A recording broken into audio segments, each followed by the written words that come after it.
जय हिंद साथियों, स्वागत है आपका एक बार फिर एक नई अपडेट के साथ। यह अपडेट उन बच्चों के लिए जो इस समय 5वीं क्लास पढ़ रहे हैं और नवोदय विद्यालय में एडमिशन लेना चाहते हैं। तो एडमिशन फॉर्म ओपन हो चुके हैं 2025 के लिए। तो चलते हैं इसकी अधिक जानकारी के लिए बने रहे हैं हमारे YouTube चैनल में। फॉर्म भरने की अंतिम तिथि 16 सितंबर 2024 रखी गई है। विशेष सूचना, एक अभ्यर्थी को केवल एक बार JNVSC के लिए आवेदन करने की अनुमति है। पंजीकरण डेटा के सत्यापन के दौरान यदि यह पाया जाता है कि अभ्यर्थी ने पिछले वर्षों में आवेदन किया था तो अभ्यर्थी की उम्मीदवारी खारिज कर दी जाएगी। तो जो के लिए मैंडेटरी इन्फॉर्मेशन है, चलते हैं इसके प्रोस्पेक्टस की तरफ। Jawahar Navodaya Vidyalaya selection test 2025 form भरने की अंतिम तिथि 16/9/2024 को है। यदि कोई पेरेंट्स चाहता है अपने बच्चों को जवाहर नवोदय विद्यालय में एडमिशन दिलाना तो उनके लिए यह इन्फॉर्मेशन है, वहाँ अपने बच्चों का फॉर्म जल्दी से जल्दी अप्लाई करें। तो सबसे पहले जो JNV की सिलेक्शन टेस्ट है वहाँ केवल ऑनलाइन प्रोसेस द्वारा ही किया जाएगा। डॉक्यूमेंट क्या क्या चाहिए इसके लिए फॉर्म भरने के लिए, तो सबसे पहले आपका ये है उसका डॉक्यूमेंट का प्रारूप। आप इसको प्रिंट आउट निकाल के स्कूल से वेरीफाई करा के लाना है और इसमें पेरेंट्स के और कैंडिडेट के सिग्नेचर होंगे और यहाँ पे हेडमास्टर की जो सील लगेगी विद सिग्नेचर। तो इस फॉर्म को कैसे भरा जाएगा, सबसे पहले यहाँ पे आप सबसे पहले अपना नाम लिखेंगे और इसके बाद जहां आप जिस स्कूल में आप 5वीं क्लास पढ़ाई कर रहे हो तो उस स्कूल का नाम आएगा। फिर उसके बाद कैंडिडेट का नाम आएगा जो ब्लॉक लेटर में होगा, कैपिटल लेटर में, और फादर्स का नाम और मदर का नाम या कैपिटल लेटर में मेंशन किया जाएगा। और यदि कोई इनके अलावा कोई गार्जियन हो जो बच्चे गार्जियन के साथ पढ़ाई कर रहे हैं, अपने माता पिता को छोड़ के किसी अन्य गार्जियन के साथ पढ़ाई कर रहे हैं, तो वह अपने गार्जियन का रिलेशनशिप और उनका नाम यहाँ पे दर्ज करेगा। उसके बाद आपका डेट ऑफ बर्थ आ गया। यहाँ पे यदि डेट ऑफ बर्थ आपके 10 तारीख से नीचे और मंथ भी 10 तारीख से नीचे आता है तो आप सबसे पहले उसमें 0 लगाना ना भूलें। तो यहाँ पे 0101 या जो भी आपका जन्म तिथि और दिन और मंथ है 10 से नीचे तो 0 से मर्ज पहला लेटर 0 और उसके बाद उसका मंथ का लेटर टाइप करें यदि आपका 10 नंबर से नीचे है। और यहाँ पे इसका शब्दों में आ जाएगा, जेंडर में आ जाएगा आपका बॉयज गर्ल्स और ट्रांसजेंडर।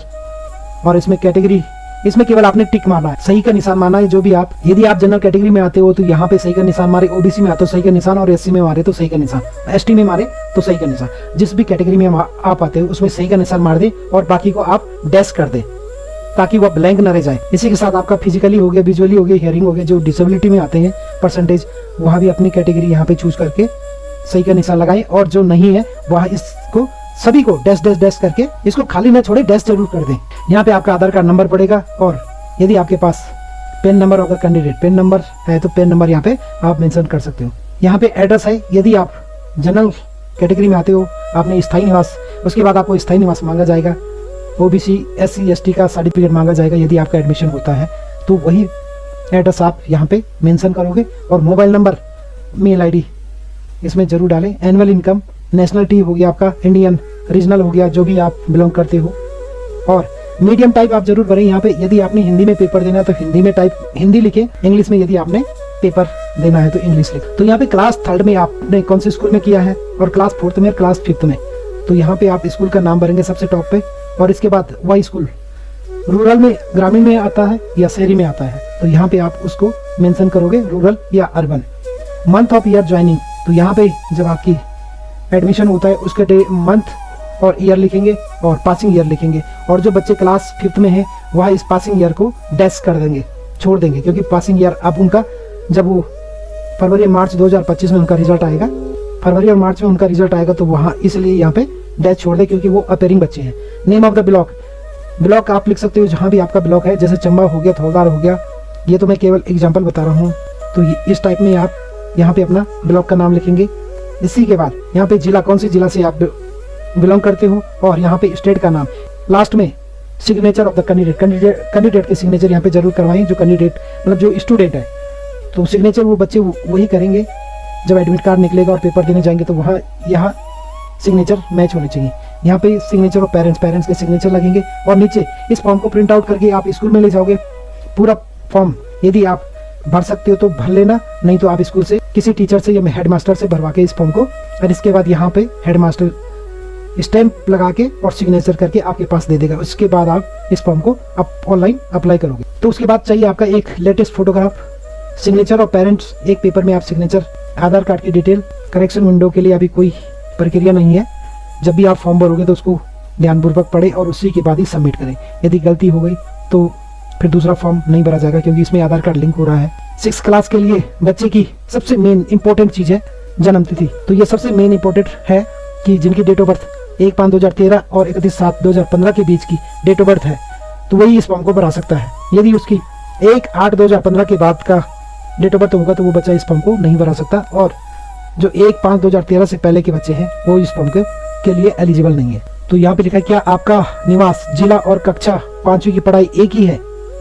तो ये देखिए, जिस जिले से आप 5वीं पढ़ाई कर रहे हो वह जिला आपका अपना जिला है या नहीं। तो यहाँ पे यदि नो करोगे तो आप इस फॉर्म को नहीं भरा सकते, और यस करोगे, यस तभी करोगे जब आप उसी जिले से आप 5वीं भी पास कर रहे हैं। ऐसा नहीं कि आप देहरादून से हैं और टिहरी से आप फॉर्म भरा रहे हैं तो आप एलिजिबल नहीं हो। उसी क्षेत्र के लिए, उसी जिले के लिए यह फॉर्म एलिजिबल है। तो यहाँ पे लिखा हुआ है, is the study certified sign by the headmaster of the school. Hindi में भी मैं इसलिए बता रहा हूँ क्योंकि हमारे जो ग्रामीण क्षेत्र से बच्चे आते हैं या पेरेंट्स आते हैं तो उनके लिए हिंदी में भी मैं ट्रांसलेट कर रहा हूँ। क्या अध्ययन प्रमाण पत्र पर स्कूल के प्रधानाध्यापक के हस्ताक्षर है। इसके बाद चलते हैं आपके पास आधार कार्ड है या नहीं। यस, यदि आपके पास आधार कार्ड नहीं है तो आप कोई भी गवर्नमेंट द्वारा प्रोवाइड, यदि आपके पास, वैसे तो सभी के पास अब इस समय आधार कार्ड बना हुआ है क्योंकि 6 महीने के बाद के बच्चे का भी आधार कार्ड बन जाता है। तो यदि आप नो करते हो किसी कारणवश तो यहाँ पे आप अपने माता पिता का कोई भी सरकारी प्रमाण पत्र लगा सकते हो जो मेंशन करता है कि आप इसी जिले से बिलोंग करते हैं। बात करें टेस्ट की, किस टाइप के क्वेश्चन आते हैं इसमें। 2 घंटे का पेपर होता है 11:30 बजे से और 1:30 बजे के लगभग, और सारे ऑब्जेक्ट टाइप क्वेश्चन आते हैं आपके पास। तो बच्चों की तैयारी के लिए मेंटल एबिलिटी टेस्ट होते हैं, 40 क्वेश्चन आते हैं जिसमें 50 मार्क्स का होता है 1 घंटे का, और इसी के साथ अरिथमेटिक टेस्ट होता है 20 क्वेश्चन आते हैं जो कि 25 नंबर के हैं, 30 मिनट मिलेंगे आपको इसके।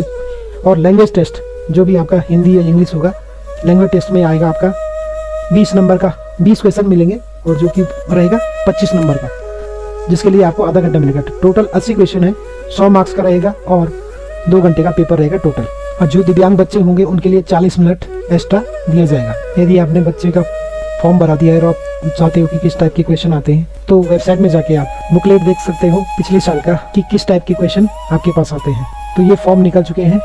तो आप इस फॉर्म को, यदि आप चाहते हो कि हमारा बच्चा भी जवाहर नवोदय विद्यालय में सिलेक्शन हो तो आप 16 सितंबर से पहले इस फॉर्म को अवश्य भरा लें।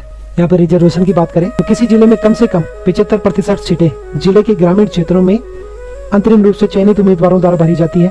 सही सीटें खुली है जिन्हें मेरिट के आधार पर जिले के शहरी और ग्रामीण क्षेत्र के उम्मीदवारों में से भरा जाए। कुछ समय पहले केवल रिजर्वेशन उन्हीं को मिलता था जो रूरल से बिलोंग करते थे। अब इसमें लगभग 20 से 25% स्टूडेंट अर्बन के लिए भी, शहरी के लिए भी रखे गए हैं, जो कि लास्ट में मेरिट के आधार पर चयनित होंगे। यदि आपका बच्चा 3rd और 4th में किसी ग्रामीण क्षेत्र से पढ़ाई कर रखी हो और 5वीं समय किसी शहर में आके पढ़ाई कर रहा है तो उसका कैटेगरी अर्बन ही माना जाता है, शहरी माना जाता है, तो वह शहर में ही चयनित किया जाएगा। यदि आपका सिलेक्शन हो जाता है तो आप क्या क्या डॉक्यूमेंट साथ में रखना आवश्यक है जो कि आप वहाँ पे एडमिशन के समय सबमिट कर सकते हो। जन्म तिथि का प्रमाण पत्र आपके पास होना चाहिए, और जो स्कूल आपने 5वीं क्लास पढ़ाई की है और ये जो फॉर्म आप इस समय डाउनलोड किया है, और उसके बाद 3री, 4थी या 5वीं में जो आपने क्लास स्कूल, जिस स्कूल से आपने पढ़ाई की है उस स्कूल, उस फॉर्म पे आपका प्रिंसिपल की मोहर लगना आवश्यक है। मेडिकल फिटनेस सर्टिफिकेट और अंडरटेकिंग फॉर माइग्रेशन, यदि आप डिसेबिलिटी में आते हैं तो डिसेबिलिटी का प्रमाण पत्र, यदि आप सामान्य में आते हैं तो इसकी कोई जरूरत नहीं है, और यदि कैटेगरी में आप SC, ST, OBC की कैटेगरी में आते हैं तो आप उसका प्रमाण पत्र लगाना ना भूलें। और जो आपके पास TC मिलती है स्कूल से, यदि आपका एडमिशन हो जाता है जवाहर नवोदय विद्यालय में और आप स्कूल से TC निकालते हो तो उस TC में आपका DEO और BEO दोनों में से किसी का भी हस्ताक्षर होना आवश्यक है। उसी के बाद आप अपनी TC को वहाँ पे जमा करोगे। तो ये थी आज की जानकारी जवाहर नवोदय विद्यालय जो 2025 के लिए एडमिशन शुरू हो रहे हैं। फिर बता दूं आपको कि अंतिम तिथि 16 सितंबर 2024 से पहले आप अपने बच्चों का फॉर्म भरवा लें। इसी प्रकार के डिजिटल इन्फॉर्मेशन के लिए आप बने रहिए हमारे यूट्यूब चैनल में, और जो नए आए हैं वो चैनल को सब्सक्राइब जरूर करें। वीडियो देखने के लिए धन्यवाद। जय हिंद, जय भारत, जय उत्तराखंड।